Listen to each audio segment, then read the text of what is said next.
I'm a search and rescue officer for the U.S. Forest Service. I have some stories to tell. I wasn't sure where else to post these stories, so I figured I'd share them here. I've been an SAR officer for a few years now, and along the way I've seen some things that I think you guys will be interested in. I have a pretty good track record for finding missing people. Most of the time they just wander off the path or slip down a small cliff and they can't find their way back.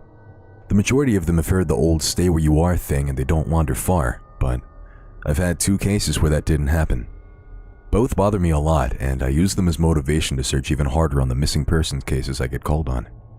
The first was a little boy who was out berry picking with his parents. He and his sister were together, and both of them went missing around the same time. Their parents lost sight of them for a few seconds, and in that time, both the kids apparently wandered off.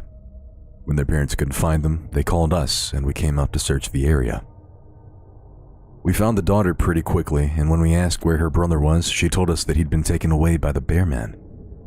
She said he gave her berries and told her to stay quiet, and that he wanted to play with her brother for a while. The last she saw of her brother, he was riding on the shoulders of the bear man and seemed calm. Of course, our first thought was abduction, but we never found a trace of another human being in that area.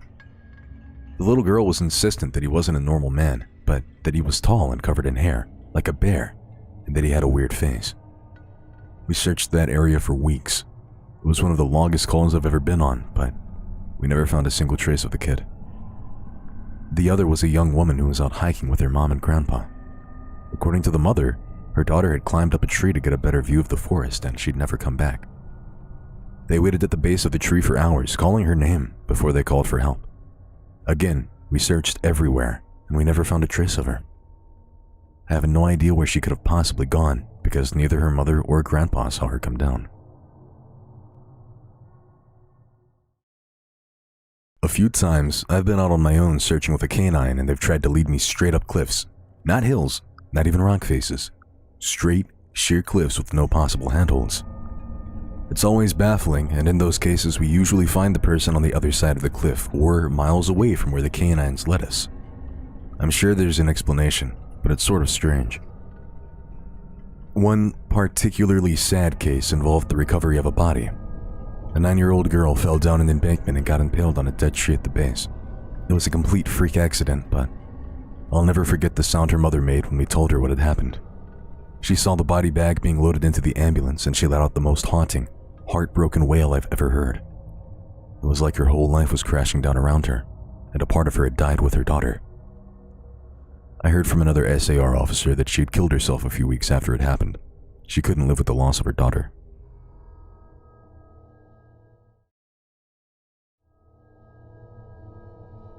I was teamed up with another SAR officer because we'd received reports of bears in the area.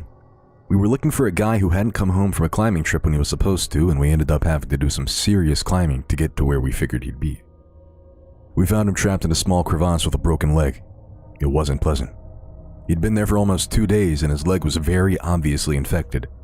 We were able to get him into a chopper, and I heard from one of the EMTs that the guy was absolutely inconsolable. He kept talking about how he'd been doing fine, and when he'd gotten to the top, a man had been there. He said the guy had no climbing equipment, and he was wearing a parka and ski pants.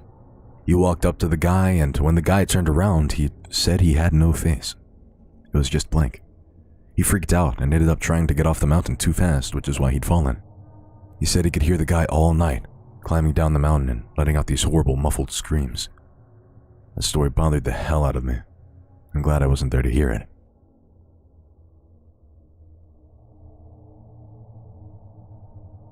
One of the scariest things I've ever had happen to me involved the search for a young woman who'd gotten separated from her hiking group. We were out until late at night because the dogs had picked up her scent. When we found her, she was curled up under a large rotted log. She was missing her shoes and pack, and she was clearly in shock. She didn't have any injuries, and we were able to get her to walk with us back to base ops. Along the way, she kept looking behind us and asking us why that big man with black eyes was following us. We couldn't see anyone, so we just wrote it off as some weird symptom of shock, but the closer we got to the base, the more agitated this woman got. She kept asking me to tell him to stop making faces at her. At one point, she stopped and turned around and started yelling into the forest, saying that she wanted him to leave her alone. She wasn't going to go with him, she said, and she wouldn't give us to him. We finally got her to keep moving, but we started hearing these weird noises coming from all around us. It was almost like coughing, but more rhythmic and deeper. It was almost insect-like. I don't really know how else to describe it. When we were within sight of base ops, the woman turns to me, and her eyes are about as wide as I can imagine a human could open them. She touches my shoulder and says, "He says to tell you to speed up. He doesn't like looking at the scar on your neck." I have a very small scar on the base of my neck, but it's mostly hidden under my collar, and I have no idea how this woman saw it.